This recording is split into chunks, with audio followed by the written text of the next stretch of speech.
Assalamualaikum warahmatullahi wabarakatuh. Di sini kami dari kelompok 9 akan menjelaskan tentang sintesa protein sebagai dogma sentral biologi. Dengan anggota kelompok, Syifa Hibatullah Piroh, NPM 192154016, Siti Aulia Robatul Janah 192154018, Dini Fitinia 192154068, dan Senda Nurhopipah 192154089. Nah, di sini saya akan menjelaskan protein secara umum terlebih dahulu. Protein berasal dari bahasa Yunani, yaitu proteos, yang berarti yang utama atau yang didahulukan. Protein merupakan senyawa biomolekul yang terbentuk dari ikatan antara molekul asam amino yang disebut dengan ikatan peptida. Nah, karena protein terbentuk dari asam-asam amino, maka di sini saya akan menjelaskan tentang asam amino terlebih dahulu. Asam amino terdiri dari dua kata, yaitu kata asam dan kata amino, di mana kata asam ini berasal dari asam karboksilat dan kata amino yang berasal dari kata amina, sesuai dengan struktur asam amino pada gambar di samping. Nah, untuk yang selanjutnya, asam amino mempunyai 20 molekul, di mana ada glisin, alanin, valin, leusin, isoleusin, metionin, tripopan, fenilalanin, prolin, serin, treonin, sistein, tirosin, asparagin, glutamin, asam aspartat, asam glutamat, lisin, arginin, dan juga histidin. Nah, pada masing-masing molekul asam amino ini sama-sama mempunyai dua gugus fungsi utama, yaitu asam karboksilat dan juga amina. Tetapi yang membedakan pada masing-masing molekul asam amino ini terdapat pada rantai alkil pada molekul asam amino masing-masing. Nah, asam amino terbagi menjadi dua, yaitu asam amino esensial dan asam amino non-esensial. Asam amino esensial yaitu asam amino yang tidak dapat disintesa oleh tubuh. Oleh karena itu, kita harus memperoleh asam amino jenis ini dari makanan. Nah, jenis asam amino esensial ini ada histidin, arginin, lisin, isoleusin, treonin, trifopan, leusin, metionin, fenilalanin, dan juga valin. Nah, yang kedua yaitu asam amino non-esensial, yaitu asam amino yang dapat disintesa oleh tubuh. Ada glisin, glutamin, asparagin, sistein, tiosin, hidroksilin, alanin, prolin, asam glutamat, dan juga asam aspartat. Nah, untuk yang selanjutnya yaitu ikatan peptida. Ikatan peptida adalah ikatan kovalen yang terbentuk antara dua molekul asam amino ketika gugus karboksil asam amino berkaitan dengan gugus amino dari asam amino lain dengan melepaskan molekul air. Ketika dua atau lebih asam amino bersatu dalam satu rantai disebut polipeptida. Satu unit asam amino di dalam rantai polipeptida disebut dengan residu. Nah, untuk yang selanjutnya yaitu ada pembentukan ikatan peptida. Ikatan ini ada ketika gugus karboksil dari satu molekul asam amino bereaksi dengan gugus amino dari molekul asam amino lainnya, menyebabkan pelepasan molekul air atau H2O. Dengan demikian, reaksi ini disebut sebagai reaksi kondensasi. Pembentukan ikatan ini membutuhkan energi yang berasal dari ATP. Nah, untuk yang selanjutnya di sini ada struktur dari protein. Struktur dari protein itu mempunyai 4 struktur. Yang pertama ada struktur primer, yang kedua struktur sekunder, yang ketiga struktur tersier, dan yang keempat struktur kuarter. Nah, untuk yang pertama yaitu struktur primer. Susunan linier asam amino dalam protein merupakan struktur polimer. Susunan tersebut merupakan suatu rangkaian unik dari asam amino yang menentukan sifat dasar dari berbagai protein, dan secara umum menentukan bentuk struktur sekunder dan tersier. Bila protein mengandung banyak asam amino dan gugus hidrofobik, daya kelarutannya dalam air kurang baik dibandingkan dengan protein yang banyak mengandung asam amino dengan gugus hidrofil. Yang kedua yaitu struktur sekunder. Struktur sekunder adalah struktur protein yang merupakan polipeptida terlipat-lipat, berbentuk 3 dimensi dengan cabang-cabang rantai polipeptidanya tersusun dengan berdekatan. Contoh bahan yang mempunyai struktur ini adalah bentuk helix pada wall, bentuk lipatan-lipatan atau wiru pada molekul-molekul sutra, serta bentuk helix pada kolagen. Yang ketiga yaitu struktur tersier. Bentuk penyusunan bagian terbesar rantai cabang disebut struktur tersier, yaitu susunan dari struktur sekunder yang satu dengan struktur sekunder bentuk lain. Contohnya adalah beberapa protein yang mempunyai bentuk helix dan bagian yang tidak berbentuk helix. Biasanya bentuk-bentuk sekunder ini dihubungkan dengan ikatan hidrogen, ikatan garam, interaksi hidrofobik, dan ikatan disulfida. Nah, untuk yang keempat yaitu struktur kuarter. Struktur ini melibatkan beberapa polipeptida dalam membentuk suatu protein. Ikatan-ikatan yang terjadi sampai terbentuknya protein sama dengan ikatan-ikatan yang terjadi pada struktur tersier. Nah, untuk yang selanjutnya yaitu ada klasifikasi protein. di mana klasifikasi protein ini terbagi menjadi 5. Yang pertama berdasarkan fungsi biologinya, yang kedua berdasarkan struktur susunan molekul, yang ketiga berdasarkan komponen penyusun, yang keempat berdasarkan asam amino penyusunnya, dan yang kelima berdasarkan sumbernya. Nah, untuk yang pertama yaitu klasifikasi asam amino berdasarkan fungsi biologisnya. Yang pertama, protein enzim. Golongan protein ini berperan pada biokatalisator dan pada umumnya mempunyai bentuk globular. Protein enzim ini mempunyai sifat yang khas karena hanya bekerja pada substrat tertentu.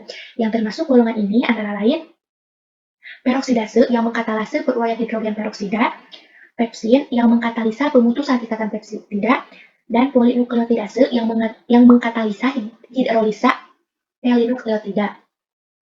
Yang kedua yaitu protein pengangkut. Protein pengangkut mempunyai kemampuan membawa ion atau molekul tertentu dari satu organ ke organ lain melalui aliran darah. Yang termasuk golongan ini antara lain hemoglobin pengangkut oksigen dan lipoprotein pengangkut lipid. Yang ketiga ada protein struktural. Peranan protein struktural adalah sebagai pembentuk struktural sel jaringan dan memberi kekuatan pada jaringan. Yang termasuk golongan ini adalah elastin, fibrin, dan juga keratin.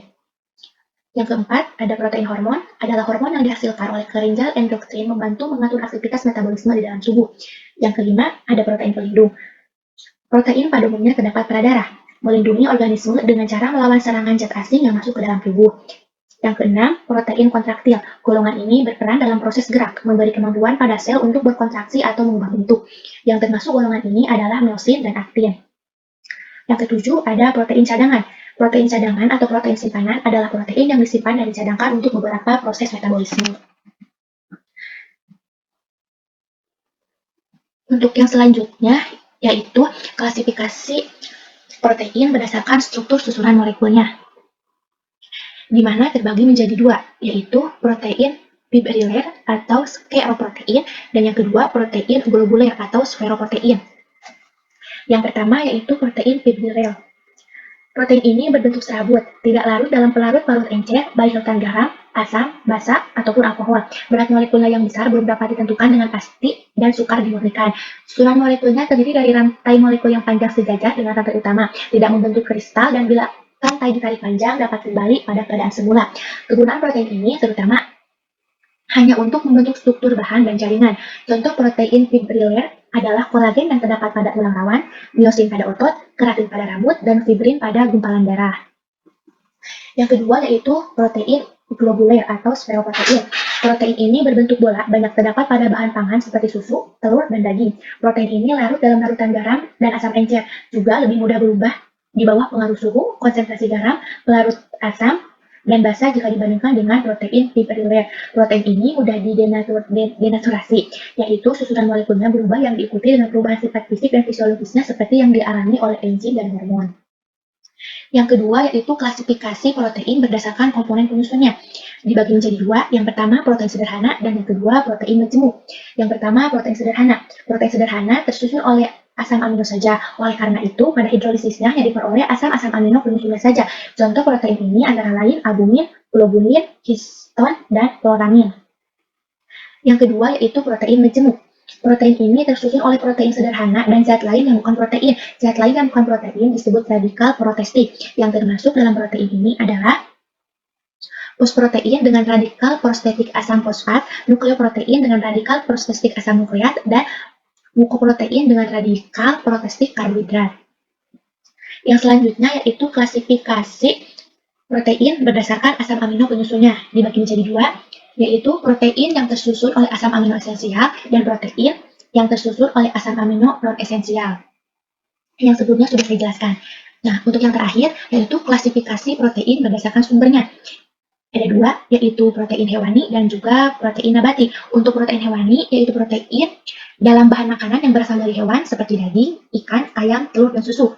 Dan yang kedua, protein nabati, yaitu protein yang berasal dari bahan makanan tumbuhan seperti protein jagung, kacang panjang, gandum, kedelai, dan sayuran.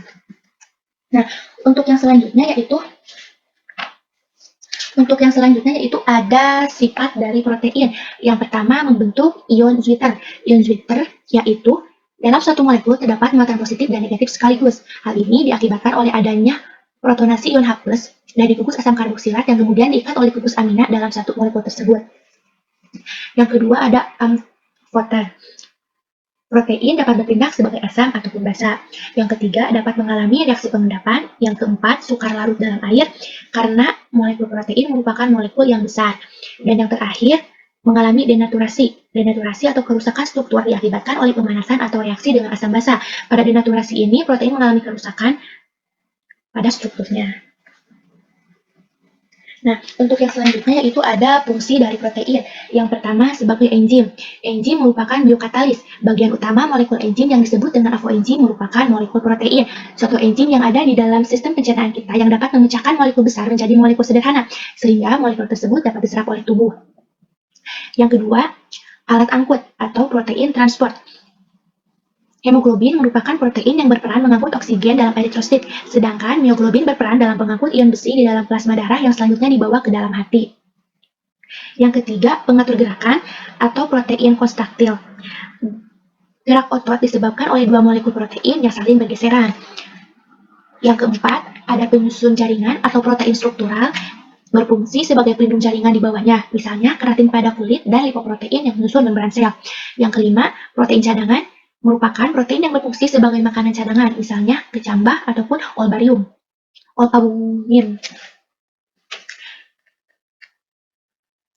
Yang keenam, antibodi berperan dalam melindungi tubuh dari mikroorganisme patogen. Contoh, protein yang berupa sel darah putih yang berperan untuk melawan bakteri atau virus yang menusuk tubuh. Yang ketujuh, pengatur reaksi atau protein pengatur berfungsi sebagai pengatur reaksi di dalam tubuh, misalnya insulin yang berperan dalam mengubah glukosa menjadi glikogen. Dan yang terakhir, sebagai pengendali pertumbuhan, bekerja sebagai penerima respon yang dapat mempengaruhi fungsi bagian DNA. Nah, sekian pemaparan yang dapat saya sampaikan. Selanjutnya akan dipaparkan oleh rekan saya. Bismillahirrahmanirrahim. Assalamualaikum warahmatullahi wabarakatuh. Saya Siti Aulia Rodatul Jannah, NPM 192154018, akan melanjutkan materi mengenai sintesis protein. Jauh sebelum DNA dinyatakan menjadi materi genetik sebagai unit pewarisan sifat, protein telah diyakini sebagai molekul pengatur metabolisme pada suatu sel. Pada masa itu, protein dikenal sebagai molekul organik yang penting yang berperan dalam proses perubahan suatu molekul kecil menjadi molekul yang kompleks. Pada sekitar tahun 1878, enzim digunakan untuk menyebut katalis biologi yang berperan dalam mempercepat proses biokimia di dalam sel. Pada sekitar tahun 1900-an, enzim kemudian disebut sebagai protein atau bagian dari protein oleh Emil Fischer, seorang ahli biokimia dari Jerman. Penelitian tentang molekul-molekul materi genetik menjadi mudah dengan ditemukannya struktur komponen asam nukleat sebagai materi genetik oleh Weston dan Crick. Dan pada sekitar tahun 1950, Paul Zemechnik pertama kali mempraktekkan proses sintesis protein. Awal mulanya, Paul menggunakan tikus sebagai bahan percobaan untuk mengamati proses tersebut. Caranya adalah dengan memasukkan radioaktif ke dalam tubuh tikus dan hasilnya ditemukan tempat terjadinya proses sintesis protein. Lalu, Paul melakukan penelitian kembali bersama Mahlon dan mendapatkan kesimpulan bahwa molekul RNA pemindah berperan dalam proses sintesis tersebut. Namun akhirnya, Francis Crick menemukan sesuatu yang penting, yaitu RNA pemindah terlebih dahulu harus mengenal urutan dari nukleotida untuk dapat disusun sebagai asam amino, di mana kemudian akan dibawa oleh RNA pembawa. Selanjutnya, pengertian sintesis protein. Sintesis protein adalah proses penerjemahan gen menjadi urutan asam amino yang akan disintesis menjadi polipeptida. Jadi, gen itu diterjemahkan yang nantinya akan menghasilkan kode-kode genetika, dan kode genetika tersebut akan menentukan asam amino. Lalu, asam amino akan disintesis menjadi polipeptida. Bisa juga sintesis protein itu diartikan sebagai pembentukan protein. Lalu, ada tujuan dari sintesis protein. Tujuan utama dari sintesis protein yaitu untuk membentuk protein yang bisa dimanfaatkan oleh tubuh kita, karena protein merupakan komponen yang penting yang menyusun tubuh makhluk hidup. Misalnya, enzim, penyusun utamanya adalah protein. Hormon juga tersusun dari protein. Eritrosit juga memiliki protein yang membantu pengikatan oksigen. Serta membran sel juga tersusun dari protein. Yang selanjutnya ada aspek penting dalam mekanisme sintesis protein.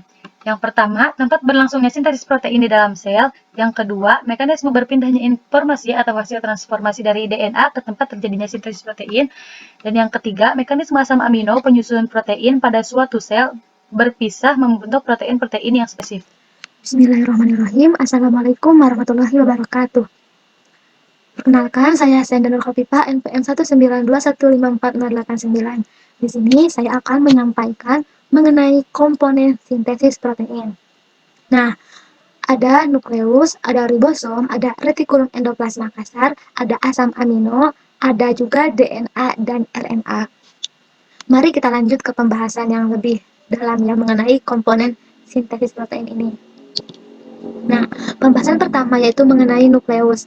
Nah, nukleus itu merupakan suatu organel yang mengandung komponen dan enzim yang diperlukan untuk menjaga dan mentranskrip material genetik secara selektif dan menggandakan DNA. Nah, nukleus juga bertanggung jawab untuk sintesis dan penggabungan komponen yang diperlukan. Untuk apa? Untuk mentranslasi material genetik seperti ribosom dan juga tRNA, meskipun translasi dilakukan di dalam sitoplasma. Nah, adapun ciri-ciri dari nukleus ini, yang pertama adalah posisi nukleus di dalam sel dipengaruhi oleh aktivasi sel. Nah, maksudnya adalah bahwa apabila sel berada di tingkat embrio atau tahap awal, maka inti selnya akan berada di tengah. Dan inti selnya akan mengalami diferensiasi atau fase pendewasaan, maka inti selnya akan berada di tepi. Jadi ketika pada fase awal ada di tengah, ketika mulai mengalami fase pendewasaan berada di tepi. Nah, untuk poin kedua yaitu nukleus tidak dapat bergerak bebas.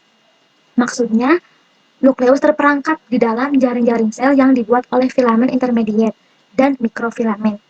Nah, poin ketiga ini, nukleus bisa terdapat dalam jumlah tunggal pada sel. Namun, ada pula sel yang memiliki lebih dari satu nukleus. Maksudnya gimana nih? Nah, maksudnya itu dikasih contoh ya. Contohnya itu seperti ketika sel yang memiliki satu nukleus adalah sel hewan ya teman-teman dan sel tumbuhan. Nah, sedangkan sel yang memiliki dua inti nukleus adalah paramecium, di mana paramecium ini memiliki mikronukleus dan juga makronukleus. Nah, untuk poin keempatnya yaitu bentuk nukleus biasanya ekuivalen dengan bentuk sel.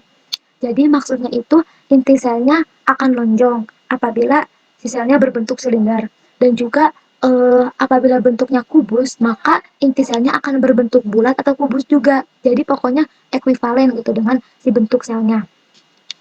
Nah, adapun struktur dari nukleus ini ada 6 nih. Pertama ada membran nukleus, kedua ada kompleks pori inti, ketiga ada lamina inti, keempat ada nukleolus, kelima ada nukleoplasma, dan keenam ada kromatin. Oke, kita akan bahas mengenai membran nukleus terlebih dahulu ya. Nih, jadi yang harus teman-teman ketahui bahwasanya membran nukleus ini terdiri dari membran dalam dan membran luar. Di antaranya terdapat ruang perinukleus. Nah, pada daerah tertentu, membran dalam dan membran luar melebur, membentuk suatu saluran melintasi membran inti. Lalu, apa aja sih fungsi dari membran nukleus ini? Nah, ada dua nih fungsinya itu. Pertama, memisahkan materi genetik dari sitoplasma, dan kedua, mengatur masuk dan keluarnya molekul besar dan kompleks. Nah, untuk gambar dari membran nukleus bisa dilihat ya di samping. Oke. Dan untuk selanjutnya kita akan membahas mengenai kompleks pori inti. Nah, kompleks pori ini, jumlah pori pada nukleus bervariasi teman-teman, dengan kisaran 100 hingga 5 kali 107. Nah, variasi jumlah pori nukleus ini sesuai dengan tipe dan keadaan fisiologi sel. Nah, juga kerapatan pori juga berkaitan dengan aktivitas pengangkutan RNA dari nukleus. Nah, apa aja sih fungsi dari kompleks pori inti ini?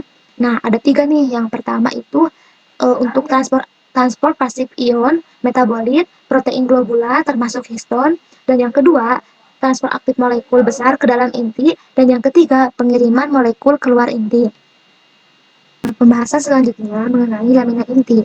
Lamina inti ini terdiri dari jaringan yang teratur dari filamen protein berdiameter 10 nanometer yang melekat pada bagian dalam membran, berfungsi sebagai tempat perlekatan kromatin, memperkuat kaput inti, serta melarutkannya selama mitosis dan meiosis. Lamina nukleus ini berikatan dengan protein integral ataupun perifer dari membran dalam ataupun berikatan dengan bahan kromatin. Nah, untuk selanjutnya yaitu mengenai nukleolus. Nukleolus ini terdiri dari jaringan yang teratur dari filamen protein. Nah, strukturnya itu berada di dalam nukleus. Bentuknya agak bulat dan dinyatakan sebagai organel tanpa membran. Ukurannya juga bervariasi dan dapat berubah-ubah seiring perubahan fisiologi sel. Nah, pada sel yang tidak aktif, ukuran nukleus akan sangat kecil, sedangkan pada sel yang aktif dalam sintesis protein, ukurannya bisa mencapai 25% keseluruhan volume nukleus. Nah, adapun fungsi dari nukleus ini sebagai tempat pembentukan akumulasi prekursor ribosom. Nah, lalu untuk nukleoplasma. Nah, seperti halnya ya, sel juga memiliki sitoplasma, nukleus juga memiliki substansi seperti sitoplasma. Di dalamnya terdapat kromatin dan nukleolus. Nah, yang disebut sebagai nukleoplasma. Nah, karena letaknya di dalam nukleus, maka disebut nukleoplasma. Jadi alasan kenapa sih disebut nukleoplasma ini? Karena si plasma ini letaknya terletak di dalam nukleus. Nah, nukleoplasma ini merupakan substansi transparan dan semi-solid. Di dalamnya terdapat kromatin dan juga nukleolus. Komposisinya tersusun dari asam nukleat, yaitu DNA dan RNA yang merupakan materi genetik, serta protein dan garam-garam mineral. Oke, untuk selanjutnya pembahasan mengenai kromatin. Nah, kromatin ini pada sel eukariotik, materi genetik dikemas dalam genom-genom. Nah, kromatin dibedakan menjadi dua, yaitu heterokromatin dan eukromatin. Nah, dapat kita ketahui ya untuk kromatin, kalau pada sel eukariotik, materinya itu dikemas, materi genetiknya itu dikemas dalam genom-genom. Dan sebagian besar genom tersaji dalam kesatuan-kesatuan kromatin.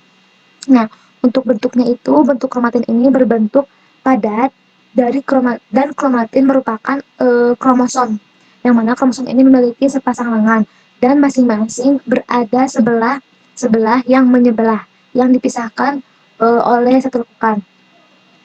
Kromatin ini dibedakan menjadi dua, teman-teman ya, ada heterokromatin dan juga ada eukromatin. Berdasarkan apa sih? Hal ini berdasarkan daya serapnya. Nah, untuk heterokromatin ini memiliki daya serap yang sangat tinggi, sedangkan untuk eukromatin memiliki daya serap yang rendah. Oke, dan kita akan membahas fungsi nukleus secara keseluruhan. Yaitu nukleus itu memiliki fungsi pertama untuk menyimpan gen pada kromosom, dan fungsi yang kedua mengatur gen dalam kromosom dalam proses pembelahan sel, yang ketiga menghasilkan pesan mRNA yang mengkode protein, dan yang keempat mengatur replikasi DNA. Oke. Nah, kita menuju ke pembahasan mengenai ribosom. Ribosom ini memainkan peran sentral dalam sintesis protein yang berorientasi pada mRNA dan asam amino tRNA, sehingga membawa kode genetik yang dapat dibaca secara akurat dan pembentukan ikatan peptida katalisator untuk menghubungkan asam amino menjadi polipeptida. Nah, ini untuk pengertian dari ribosom sendiri. Nah, adapun struktur dari ribosom ini, yang pertama, ribosom merupakan organel yang berukuran 20-25 nanometer. Yang kedua, sebagian besar ribosom tersusun atas RNA, dan yang ketiga, ribosom terbagi dua, yaitu ribosom terikat dan ribosom bebas. Nah, untuk penjelasannya mengenai ribosom terikat dan ribosom bebas ini, apa sih gitu bedanya? Nah, yang pertama, untuk ribosom terikat ini, jadi dia itu terikat pada permukaan sentral retikulum endoplasma yang memiliki fungsi sebagai sintesis protein. Sedangkan untuk ribosom yang bebas, dia tersebar di sitoplasma ribosom. Tersebarnya itu dengan bebas gitu, nggak terikat. Dan memiliki fungsi sebagai sintesis enzim. Nah, lalu masih dalam struktur ribosom ya. Ribosom juga menyintesis protein dalam suatu unit. Nah, jadi ribosom ini merupakan gabungan antara subunit besar dan subunit kecil, yang mana kedua subunit ini itu berhubungan dalam suatu ikatan yang distabilkan oleh ion magnesium. Dan di struktur ribosom ini juga ada 3 bagian ya, yang mana ada situs P, situs A, dan situs E. Nah, jadi untuk situs P ini yaitu tempat pengikatan tRNA yang membawa rantai polipeptida yang sedang tumbuh. Sedangkan untuk situs A merupakan tempat pengikatan tRNA yang membawa asam amino yang akan ditambahkan pada rantai polipeptida. Sedangkan untuk situs E merupakan tempat keluarnya tRNA yang sudah terrealisasi. Nah, mohon maaf, dan ribosom juga memiliki fungsi utama ya teman-teman. Fungsi utama ribosom ini ya untuk menyusun asam amino gitu. Dan juga untuk ribosom akan mensintesis protein dengan tepat.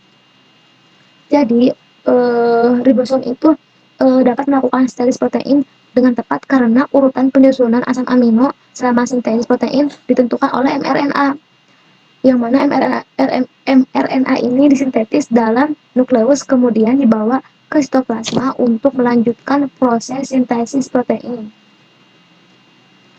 Lalu ribosom akan mensintesis protein dengan tepat karena ditentukan oleh mRNA, dan mRNA ini disintetis di nukleus. Kemudian akan dikeluarkan ke sitoplasma untuk dilanjutkan ke proses selanjutnya. Lalu di sitoplasma ini mRNA akan ditempeli oleh ribosom, subunit besar dan juga subunit kecil yang kemudian dibantu oleh genetik.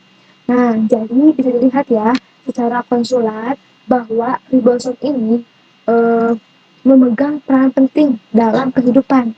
Apakah gitu sel yang tidak memiliki ribosom dapat dipastikan sel tersebut tidak terpenuhi atau tidak berfungsi gitu secara umumnya gitu, karena ribosom ini memiliki peranan yang benar-benar vital gitu dalam kehidupan sel tersebut. Nah, pembahasan selanjutnya mengenai komponen ribosom saat menjalankan fungsinya. Pertama, ada mRNA, di mana mRNA sebagai cetakan protein. Yang kedua, ada asam amino, di mana asam amino sebagai senyawa penyusun protein. Dan yang ketiga, ada tRNA, di mana tRNA merupakan pembawa asam amino spesifik. Dan poin keempat ini merupakan 3 faktor dari faktor yang sudah tadi disebutkan ya. Lalu pembahasan selanjutnya mengenai retikulum endoplasma kasar. Disebut RE kasar karena retikulumnya terlihat seperti memiliki lingkaran-lingkaran kecil. Di dalamnya terdapat ribosom, lumen retikulum endoplasma. Nah, lumen ini memiliki makna ruangan-ruangan ya, sedangkan sisternal ini membrannya. Nah, lalu menuju ke fungsi retikulum endoplasma kasar. Nah, salah satu fungsinya yaitu membantu proses pembentukan protein. Mengapa RE kasar bisa membantu proses pembentukan protein? Karena RE kasar nanti ditambahi oleh ribosom. Dan kita ketahui ya bahwasanya ribosom ini berfungsi untuk sintesis protein. Lalu gimana sih cara kerja dari retikulum endoplasma kasar ini? Cara kerja retikulum endoplasma kasar itu pertama membantu sintesis protein yang diproduksi oleh ribosom. Nah, cara kerjanya itu RE kasar membantu sintesis protein yang diproduksi oleh ribosom. Nanti akan dibawa ke RE kasar. Setelah dibawa maka akan diproses lebih lanjut. Nah, nanti akan dibuat dalam pembentukan enzim. Contoh nih, di sel pankreas. Nah, nanti di sana akan dibentuk enzim insulin. Dan yang kedua yaitu pembentukan glikoprotein. Nah, apa sih glikoprotein itu?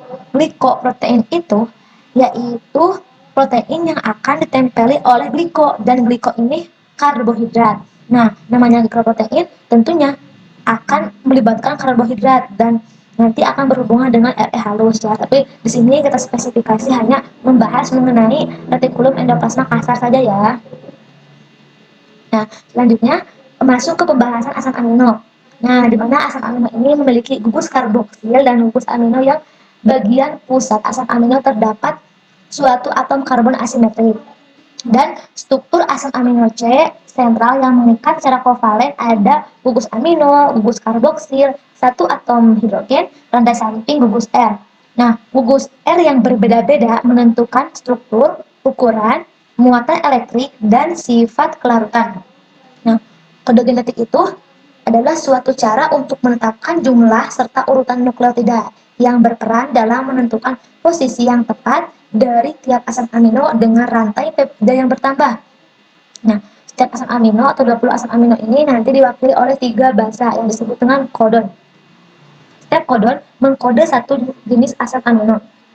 Pembentukan protein berlangsung dalam suatu tahap proses yang disebut dengan sintesis protein.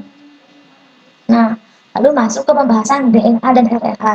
Nah, DNA ini memiliki 2 untai komplementer antiparalel, sedangkan RNA hanya memiliki 1 untai dan juga basa nitrogen DNA itu ada adenin, guanin, sitosin, dan timin. Dan basa nitrogen RNA ada adenin, guanin, sitosin, dan urasil. Lalu untuk pembahasan enzim, di sini ada 3. Pertama RNA polimerase, kedua amino asid tRNA sintetase, dan ketiga peptidil transferase. Nah, untuk RNA polimerase adalah enzim yang berperan dalam proses perangkaian molekul RNA dari molekul DNA. Sedangkan untuk amino asid tRNA sintetase yaitu enzim yang menguntaikan asam amino dengan DNA. Dan untuk peptidil transferase yaitu enzim yang memindahkan dan menyambungkan untai peptida dengan satu asam amino baru, ribosom. Assalamualaikum warahmatullahi wabarakatuh. Perkenalkan, nama saya Dini Fit Dunia, NPM 1921546068 dari kelompok 9 akan memaparkan materi presentasi tentang dogma sentral biologi yang menjelaskan mengenai proses perubahan gen dari DNA menjadi RNA dan RNA menjadi protein. Dogma ini menjelaskan bagaimana proses pembacaan materi genetik menjadi protein yang berperan di setiap tahap metabolisme di dalam tubuh suatu organisme. Dalam dogma sentral biologi terdapat replikasi, transkripsi, dan translasi. Yang pertama ada replikasi, merupakan proses penggandaan rantai ganda DNA, di mana proses penggandaan DNA yang semula satu DNA menjadi 2 DNA yang identik. Awalnya, ikatan hidrogen yang menghubungkan basa-basa double helix DNA akan diputus. Kemudian, kedua rantai membuka dan memisah. Setiap rantai yang telah berpisah kemudian berperan sebagai cetakan untuk pembentukan basa komplementer yang baru. Sehingga pada akhirnya terbentuklah 2 DNA yang memiliki susunan basa identik. Selanjutnya ada arah dalam biologi molekuler, adalah orientasi kimiawi ujung ke ujung dari untaian tunggal asam nukleat. Dalam untai tunggal DNA atau RNA, konvensi kimiawi penamaan atom karbon dalam cincin gula nukleotida berarti bahwa akan ada ujung 5, yaitu jika DNA dipotong salah satu ujungnya berupa gugus fosfat terletak di karbon nomor 5 dalam cincin gula, sehingga disebut ujung 5. Pada ujung 3, yaitu ujung lain berupa gugus OH atau hidroksida yang terletak pada karbon nomor 3 dalam cincin gula, sehingga disebut ujung 3. Selanjutnya ada model replikasi DNA. Ada 3 model alternatif replikasi DNA, diantaranya yang pertama ada model konservatif, yaitu helix ganda yang lama tidak memisah dan langsung terbentuk helix ganda yang baru. Menurut hipotesis ini, rantai ganda DNA induk langsung membentuk salinan berupa rantai ganda DNA baru tanpa ada pemisahan rantai ganda DNA induk terlebih dahulu. Replikasi pertama menghasilkan 2 rantai ganda DNA, terdiri dari 1 rantai ganda DNA induk dan 1 rantai ganda DNA yang benar-benar baru. Pada replikasi kedua, masing-masing rantai ganda DNA tersebut langsung membentuk salinan DNA yang baru lagi, akhirnya menghasilkan 4 buah DNA. 1 DNA tetap merupakan DNA yang utuh, yaitu DNA induk, dan 3 DNA merupakan DNA yang baru. Yang kedua ada model semi-konservatif, yaitu kedua molekul induk DNA memisah dan masing-masing berfungsi sebagai cetakan untuk sintesis untai baru yang komplementer. Menurut hipotesis, model semi-konservatif ini dikemukakan oleh Watson dan Crick menyatakan bahwa rantai ganda DNA induk membuka atau memisah terlebih dahulu sehingga terbentuk 2 buah rantai tunggal DNA. Masing-masing rantai tunggal tersebut berfungsi sebagai cetakan untuk membentuk rantai tunggal DNA baru melalui pembentukan pasangan basa yang komplementer dengan basa nitrogen DNA induk.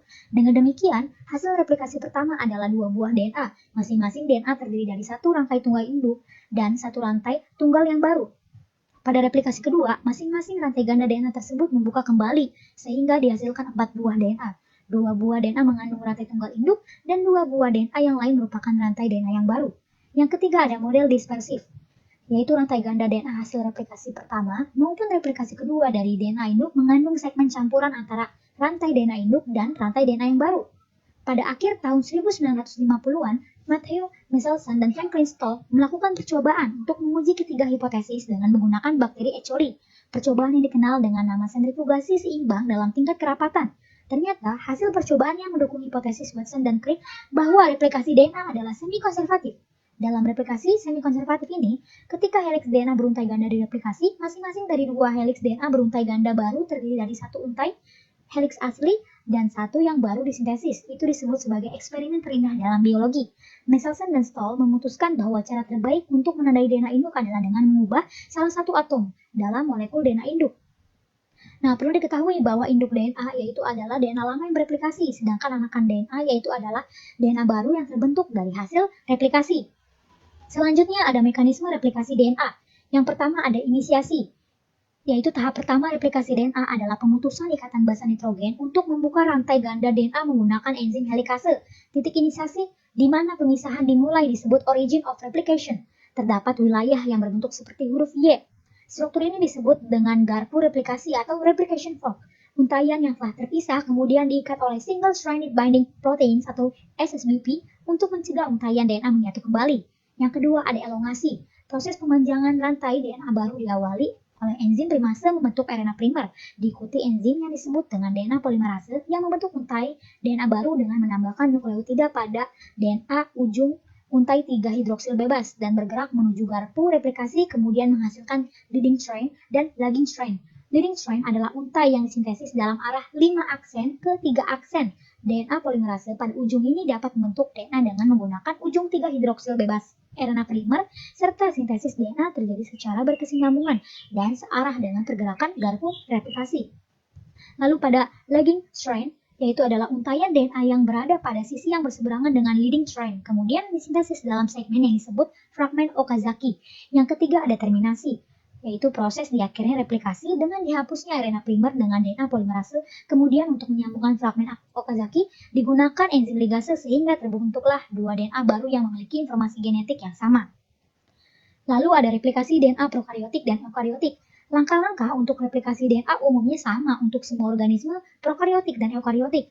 Pemutaran DNA dilakukan oleh enzim DNA bernama DNA helikase. Pembuatan untaian DNA baru diatur oleh enzim yang disebut polimerase. Kedua jenis organisme juga mengikuti pola yang disebut replikasi semi-konservatif. Dalam pola ini masing-masing untai DNA dibuat dalam arah yang berbeda, menghasilkan untai terdepan dan tertinggal. Hal yang tertinggal diciptakan oleh produksi fragmen DNA kecil yang disebut fragmen Okazaki yang akhirnya disatukan. Kedua jenis organisme juga memulai untaian DNA baru dengan primer kecil RNA. Adapun perbedaan replikasi DNA pada prokariotik dan eukariotik. Pada prokariotik, replikasi DNA terjadi di dalam sitoplasma. Pada eukariotik, replikasi DNA terjadi di dalam nukleus. Pada prokariotik, hanya ada satu asal replikasi per molekul DNA. Pada eukariotik, asal replikasi banyak lebih dari 1000 dalam setiap kromosom eukariotik. Pada prokariotik terbentuk sekitar 100 hingga 200 atau lebih nukleotida. Pada eukariotik terbentuk sekitar 150 nukleotida. Pada prokariotik, replikasi DNA terjadi pada satu titik di setiap molekul DNA prokariotik. Pada eukariotik, replikasi DNA terjadi di beberapa titik secara bersamaan di setiap kromosom. Pada prokariotik, hanya 2 cabang replikasi dibentuk di setiap kromosom prokariotik, yaitu replikasi DNA adalah 2 arah. Pada eukariotik, sejumlah cabang replikasi terbentuk secara bersamaan di setiap DNA replikasi. Pada prokariotik, kromosom memiliki satu replikon. Pada eukariotik, molekul DNA eukariotik memiliki sejumlah besar replikon, yaitu 50.000 atau lebih. Tetapi replikasi tidak terjadi secara bersamaan pada semua replikon. Pada prokariotik, satu gelembung replikasi terbentuk selama replikasi DNA. Pada eukariotik, banyak gelembung replikasi terbentuk dalam satu molekul DNA bereplikasi. Pada prokariotik, inisiasi replikasi DNA di prokariotik dilakukan oleh DNA A protein dan DNA B protein. Pada eukariotik, inisiasi replikasi DNA dilakukan oleh protein multi-subunit. Selanjutnya ada transkripsi, yaitu proses pembuatan salinan mRNA yang berasal dari DNA dengan diawali proses pembukaan rantai ganda yang dimiliki oleh DNA dengan bantuan enzim RNA polimerase.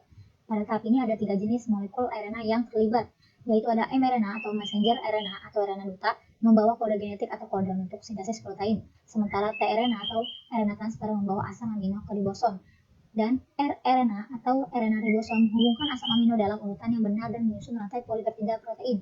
Oleh karena itu, ketiga jenis memenuhi fungsi bekerjasama dalam sintesis protein. Pada tahap ini terdapat rantai tunggal yang bertugas sebagai rantai sense, sedangkan rantai yang lainnya berasal dari pasangan DNA dinamakan rantai antisense. Tahap transkripsi sendiri terbagi atas 3 tahap, yaitu tahap inisiasi, elongasi, dan terminasi. Yang pertama ada tahap inisiasi terjadi saat RNA polimerase berikatan ke bagian promoter dari gen. Kejadian ini di mana RNA kemudian akan melekat dengan promoter, kemudian promoter yaitu wilayah DNA yang digunakan sebagai tempat melekatnya RNA polimerase untuk melakukan transkripsi akan mengikat kumpulan protein yang kemudian proses ini disebut sebagai faktor transkripsi. Dari sini RNA polimerase, promoter, dan faktor transkripsi akan disebut sebagai kompleks inisiasi transkripsi, di mana selanjutnya RNA polimerase akan bertugas membuka rantai ganda yang dimiliki oleh DNA. Yang kedua ada elongasi, yaitu proses pemanjangan RNA hasil transkripsi. Satu persatu nukleotida ditambahkan dan RNA bertambah panjang. Ketika RNA polimerase sudah membuka rantai ganda DNA, maka RNA tersebut akan menyusup uraian nukleotida RNA dengan ketentuan arah 5 aksen ke 3 aksen. Pada tahap ini, RNA akan mengalami pemanjangan diri sendiri dengan proses pembentukan pasangan DNA dengan basa nitrogen. Pada RNA tidak memiliki yang namanya basa pirimidin timin, akan tetapi memiliki urasil. Maka dari itu kemudian RNA akan membentuk pasangan basa urasil dengan bantuan adenin yang terdapat pada rantai DNA. Dalam rantai RNA terdapat 3 jenis basa, yaitu guanin, sitosin, dan adenin, di mana nantinya 3 basa ini akan berpasangan dengan basa komplement yang sudah diterapkan sesuai dengan aturan pasangan basa. Pada tahap ini, adenin nantinya akan berpasangan dengan urasil, sedangkan guanin akan berpasangan dengan sitosin. Yang ketiga ada terminasi, yaitu penghentian proses transkripsi DNA. Terminasi terjadi pada daerah terminator. Daerah ini memiliki urutan DNA yang berfungsi untuk menghentikan proses transkripsi. Rantai DNA menyatu kembali, kemudian RNA polimerase dan mRNA yang telah terbentuk akan terlepas dari DNA. mRNA atau messenger RNA merupakan RNA yang mengandung kode genetik kodon, hasil transkripsi basa nitrogen pada DNA yang menjadi cetakan untuk menjadi urutan asam amino polipeptida yang mengkode suatu protein tertentu. Kemudian mRNA akan keluar dari inti sel melalui periphery nukleus dan akan masuk ke dalam sitosol. Selanjutnya ada mekanisme post-pasca transkripsi.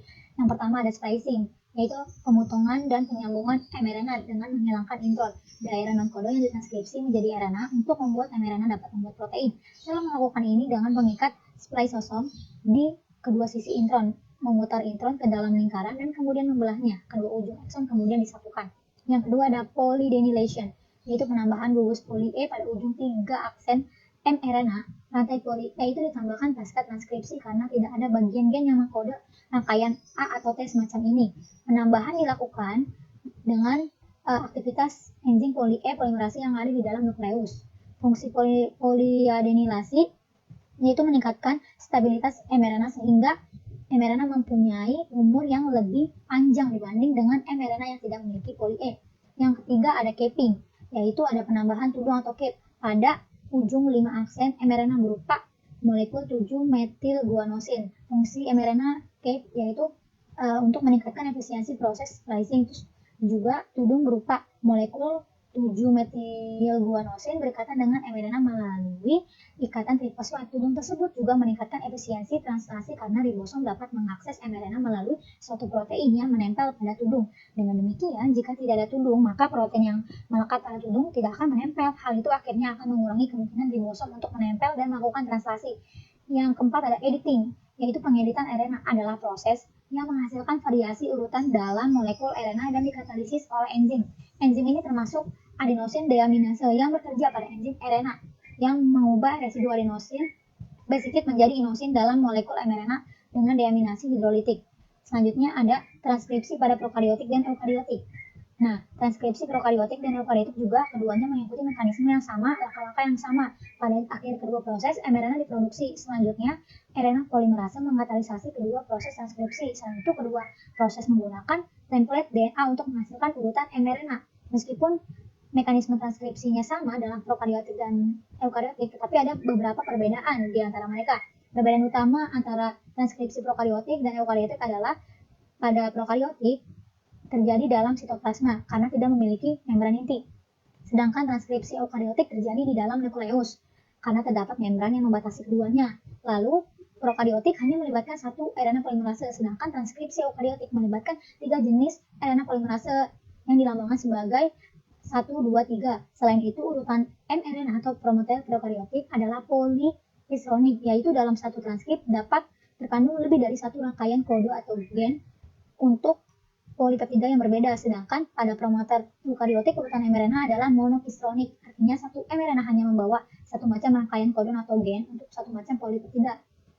Lalu DNA coding region pada prokariotik tidak dijumpai intron dalam satu untayan mRNA hasil transkripsi, maka tidak terjadi splicing, yaitu pemotongan dan penyambungan mRNA. Sedangkan pada eukariotik dijumpai intron karena dalam satu untai mRNA hasil transkripsi yang akan diterjemahkan terdapat intron dan ekson berselang-seling dan terdapat splicing. Pada prokariotik tidak ada modifikasi post pasca transkripsi, berarti tidak ada proses splicing, capping, dan polidinilasi karena hasil sintesis dari RNA polimerase dapat langsung melanjutkan proses transkripsi. Sedangkan pada eukariotik ada modifikasi post pasca transkripsi, yaitu terdapat 3 proses, yaitu proses splicing, pemotongan dan penyambungan mRNA, capping perlu adanya penambahan gugus metil pada ujung 5 aksen, dan polidinilasi yaitu penambahan gugus polyetil pada ujung 3 aksen sebelum berlanjut pada proses translasi di sitoplasma. Proses inisiasi transkripsi pada prokariotik juga hanya memerlukan RNA polimerase aja, sedangkan pada eukariotik RNA polimerase tidak bekerja sendiri tetapi dibutuhkan protein-protein lain, yaitu disebut sebagai faktor transkripsi. Selanjutnya ada translasi. Nah, setelah menyelesaikan tahap transkripsi, mRNA yang berada di nukleus akan berpindah ke sitoplasma yang merupakan tempat ditemukannya ribosom. Hal ini dilakukan untuk melanjutkan tahap translasi. mRNA ini berperan sebagai cetakan untuk pembuatan protein. mRNA mengandung juga jenis basa nitrogen yang disebut kodon, sehingga poin yang harus dipahami bahwa translasi merupakan proses penerjemahan mRNA menjadi protein. Nah, ada 3 tahapan dalam translasi.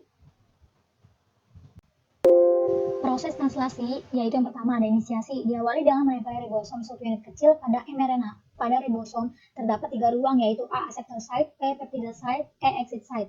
Ribosom subunit kecil akan menempel pada mRNA dengan bagian P tepat pada kodon start AUG dari mRNA. Kemudian datang tRNA yang memiliki antikodon UAC yang akan berpasangan dengan kodon AUG pada mRNA.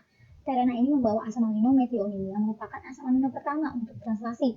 Berikutnya akan datang ribosom subunit besar yang menyatu dengan ribosom kecil tadi sehingga terbentuk kompleks ribosom aktif yang dapat bekerja menghasilkan protein. Subunit yang telah menyatu akan mendapatkan tRNA tepat di ruang P pada ribosom aktif tersebut.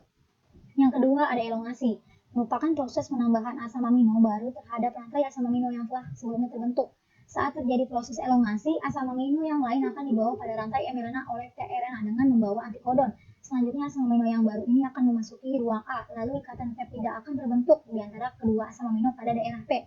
Saat itu ribosom akan berpindah ke triplet kodon lain yang ada di mRNA sehingga tRNA yang sudah melepaskan asam aminonya akan berada di daerah E, bersiap untuk keluar. Kemudian daerah A bersiap untuk ditempati tRNA yang baru. Siklus ini akan terus berulang sampai tahap terminasi.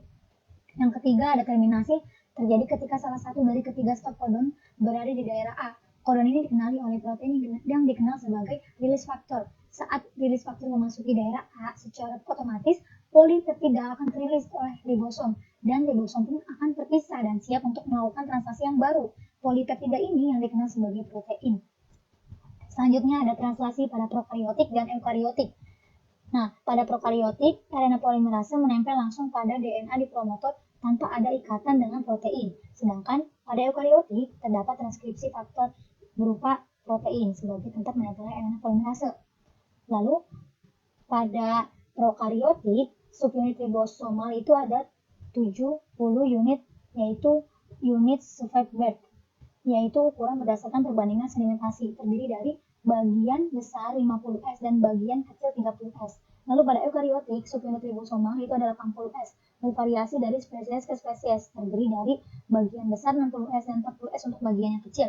Lalu pada faktor inisiator, pada prokariotik yaitu IF2, IF3, dan GTP tersebut akan mengikat pada subunit kecil dan besar ribosom. GTP merupakan energi guanosin trifosfat. Pada eukariotik faktor inisiasi ELF4A, ELF4E, ELF4G yaitu hasil dari tahap ini. Kompleks preinisiasi terikat dengan ujung 5 aksen mRNA dipengaruhi oleh ekor poli E ujung 3 aksen mRNA. Interaksi ini diduga dimediasi oleh protein PDAP, yaitu polydenylate binding protein yang terikat pada ekor poli E. Lalu pada prokariotik, faktor rilisnya mempunyai 3 faktor pelepasan, yaitu RF1 yang mengenali penghentian kodon 5 aksen itu UAA ke 3 aksen dan 5 aksen UAG ke 3 aksen. RF2 yang mengenali 5 aksen ke UAA3 dan 5 aksen ke UAG ke 3 aksen, dan RF3 yang merangsang pelepasan RF1 dan RF2 dari ribosom setelah penghentian di dalam suatu reaksi yang menuntut energi dari hidrolisis GTP. Pada eukariotik hanya mempunyai 2 faktor pelepasan, yaitu RF1 yang mengenali penghentian kodon dan RF3 Tiga yang memungkinkan berperan sama secara garis besar translasi pada eukariotik sama dengan translasi pada prokariotik. Perbedaannya hanya pada beberapa hal saja, misalnya kelompok protein dari metionil di RNA peptida dibentuk dan sebagian besar mRNA eukariotik dipelajari untuk memperoleh monogenik. Selanjutnya ada kodogenetik. Kodogenetik adalah urutan basa nitrogen yang merupakan salinan DNA template atau DNA antisense yang mengkode asam amino. Setiap deretan 3 basa atau triplet codon pada mRNA mengkode satu asam amino spesifik. Terdapat 4 basa nukleotida, yaitu adenin, urasil, sitosin, dan guanin. Dari keempat basa nitrogen tersebut dapat disusun menjadi 64 kombinasi triplet codon yang akan diterjemahkan menjadi 20 jenis asam amino. Terjadi redundansi, yaitu keadaan di mana satu jenis macam asam amino dapat dikodekan oleh lebih dari satu triplet codon. Beberapa codon mempunyai fungsi khusus, yaitu AUG merupakan kodon inisiasi, yaitu start atau awal suatu polipeptida. Selain itu, AUG juga mengkode asam amino metionin dalam polipeptida. Berikutnya, kodon UAA, UAG, dan UGA tidak mengkode asam amino dan merupakan kode terminasi atau disebut juga sebagai stop codon. Nah, selanjutnya ada tipe kode genetik. Nah, yang pertama ada tipe dalam bentuk tabel. Adapun cara membaca tabel kodon yang ada pada mRNA, yaitu pada arah tanda panah ke bawah di samping kiri terdapat kelompok basa kelompok pertama yang terdiri dari basa UCAG. Kemudian arah tanda panah di atas adalah kelompok basa kedua terdiri dari UACAG. Lalu arah tanda panah ke bawah di samping kanan adalah kelompok basa ketiga terdiri dari UCAG, UCAG, UCAG, dan UCAG. Dan semuanya sama ya, sehingga bisa dihitung menjadi 64 kodon. Jadi pada tabel kodon ini berisi 64 kodon, di mana 61 kodon diterjemahkan menjadi asam amino dan 3 kodon diterjemahkan menjadi stop kodon. Contohnya pada mRNA, yaitu AUG, UCU, GAC, UGA. Nah, pada kode AUG, kode basa pertama, yaitu A adalah basa pertama, U adalah basa kedua, G adalah basa ketiga. Bisa dilihat tabel AUG yang dilingkari warna oranye adalah start codon atau asam aminonya metionin atau MET. Lalu UCU, U adalah basa pertama, C adalah basa kedua, dan U-nya lagi basa ketiga. Bisa dilihat tabel UCU yang dilingkari warna hijau adalah asam aminonya serin atau ser.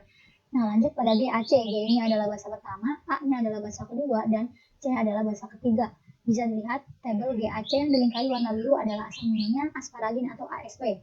Lalu yang terakhir ada UGA. U adalah basa pertamanya, G-nya adalah basa kedua, dan A-nya adalah basa ketiga. Bisa dilihat pada tabel UGA yang dilingkari warna kuning adalah pembawa informasi stop. Nah, pada redundansi, yaitu satu asam amino ternyata bisa dibawa oleh beberapa kodon. Contohnya pada leusin atau leu. Pada tabel yang dilingkari putus-putus warna merah ada CUU, CUC, CUA, CUB. Semua kodon ini ternyata membawa informasi yang sama, yaitu pada leusin. Lalu, ada tipe kode genetik yang kedua, yaitu model roda atau lingkaran kode genetik. Nah, yang pertama itu, contohnya itu, pada lingkaran pertama adalah basa pertama, pada lingkaran kedua adalah basa kedua, dan lingkaran ketiga adalah basa ketiga. Contohnya pada kodon CCA, pada roda atau lingkaran kode genetik yang dicoret warna merah. Nah, yaitu C urutan paling tengah, lingkaran pertama warna kuning basa pertama, C lingkaran kedua warna kuning basa kedua, dan A lingkaran ketiga warna pink basa ketiga, yaitu asam aminonya adalah prolin atau pro. Kemudian kodon ACG, A urutan paling tengah, lingkaran pertama warna pink basa pertama, C lingkaran kedua warna kuning basa kedua, dan G lingkaran ketiga warna biru basa ketiga, yaitu asam aminonya adalah treonin atau THR. Lalu contoh terakhir kodon GUC, yaitu G urutan paling tengah, lingkaran pertama warna biru basa pertama, U lingkaran kedua warna hijau basa kedua, dan C lingkaran ketiga warna kuning basa ketiga, yaitu asam aminonya adalah valin atau val. Baik, sekian dari pemaparan saya. Mohon maaf ada kesalahan kata. Terima kasih. Bismillahirrahmanirrahim. Kembali lagi kepada saya Siti Aulia Rodotul Jannah, dan di sini saya akan mencoba menjelaskan mengenai perubahan kode genetik yang nantinya kode genetik tersebut akan menentukan asam amino. Nah, sebelumnya di dalam DNA terdapat 4 basa nitrogen, yaitu adenin, timin, sitosin, dan guanin, sedangkan dalam RNA itu tidak ada timin tetapi diganti dengan urasin. Di dalam DNA adenin selalu dihubungkan dengan timin, sedangkan sitosin selalu dihubungkan dengan guanin. Nah, jika di dalam RNA karena tidak ada timin, maka timin itu diganti dengan urasin. Jadi, adenin itu selalu berhubungan dengan urasin, dan sitosin itu selalu berhubungan dengan guanin. Nah, Sense dan antisense itu berada pada rantai DNA, sedangkan kodon dan antikodon itu berada dalam RNA gitu. Nah, untuk lebih mudah mencari kode genetiknya, sense itu kode genetiknya sama dengan antikodon. Nah, antisense itu sama dengan kodon. Nah, untuk kode genetik ARND itu sama dengan kodon, dan ARNT itu sama dengan antikodon. Seperti itu. Nah, sense dan antisense itu saling berhubungan ya, karena sense dan antisense itu berada dalam rantai yang sama, itu rantai DNA gitu. Nah, berarti jika diketahui kode genetik pada sense-nya TCA, berarti antisense-nya itu hubungan dari sense. Nah, T kan tadi sudah disebutkan bahwa T itu berhubungan dengan A, C berhubungan dengan G, dan A berhubungan dengan T, seperti itu. Untuk mencari kodon, kode genetiknya itu sama dengan antisense, cuman bedanya jika di dalam antisense terdapat basa nitrogen timin, pada kodon harus diganti dengan urasin karena kodon itu terdapat pada RNA dan pada RNA itu tidak terdapat basa nitrogen timin tetapi urasin, seperti itu. Makanya nomor 1 ini kodonnya jika dilihat dari antisense, kodonnya itu AGU karena kodon itu kan tadi di RNA dan di RNA itu tidak terdapat basa nitrogen T gitu. Nah, untuk antikodon kita bisa lihat sense. Nah, ini antikodonnya UCA karena sense-nya itu TCA gitu. Cuma diganti T-nya aja karena antikodon berada di RNA. Nah, untuk ARND-nya bisa dilihat dari kodon AGU dan ARNT-nya bisa dilihat dari antikodon berarti UCA. Nah, untuk menentukan asam aminonya bisa dilihat dari ARND, dari kode genetik pada ARND. Nah, ini ARND-nya AGU, kita lihat di tabel. Nah, di sini saya sudah menyediakan tabel. Nah, AGU itu ya, di sini ada AGU di nomor 6, AGU serin berarti ya. Serin. Nah, seperti itu. Begitupun dengan nomor 2 dan nomor 3. Seperti itu ya. Nah, kita coba mengisi nomor 4 dan nomor 5 ya. Nah, baik, kita coba mengerjakan nomor 4 untuk lebih memahami kembali. Nah, TCA, jika antisense-nya TCA berarti sense-nya T berhubungan dengan A berhubungan dengan T, dan C berhubungan dengan G, seperti itu. Nah, kodonnya lihat dari antisense. Ini antisense-nya TCA berarti karena di dalam kodon itu di RNA berarti T-nya diganti dengan U, lalu AC karena sama ya. Terus antikodonnya dilihat dari sense-nya ATG berarti karena dalam RNA berarti diganti dengan AUG. Nah, ARND dilihat dari kodon berarti UAC, dan ARNT-nya dilihat dari antikodon itu AUG. Kita lihat UAC, nama asam aminonya apa? UAC. Nah, ini di nomor 16 tirosin ada UAC. Asam aminonya berarti tirosin. Nah, untuk yang nomor 5, jika antisense-nya CCG berarti sense-nya C berhubungan dengan G, C berhubungan dengan G, dan G berhubungan dengan C. Nah, kodon lihat dari antisense. Karena di antisense itu tidak ada timin, berarti tinggal samakan saja. Antikodon sama sense samakan GGC. ARND-nya sama dengan kodon CCG, dan ARNT itu sama dengan antikodon GGC. Nah, untuk menentukan asam aminonya lihat dari ARND, ini ada CCG. Kita lihat di tabel CCG. Nah, ini ada di nomor 20 prolin CCG. Jadi nama asam aminonya adalah prolin. Seperti itu. Baik, terima kasih. Sekian pemaparan dari saya. Mohon maaf apabila banyak kesalahan baik dalam pengucapan atau dalam teknis ataupun dalam hal apapun itu. Dan sekian juga presentasi dari kelompok kami. Mohon maaf apabila banyak kekurangan, dan yang ingin bertanya kami persilahkan bisa bertanya di kolom komentar YouTube ataupun di Vclass. Terima kasih. Assalamualaikum warahmatullahi wabarakatuh.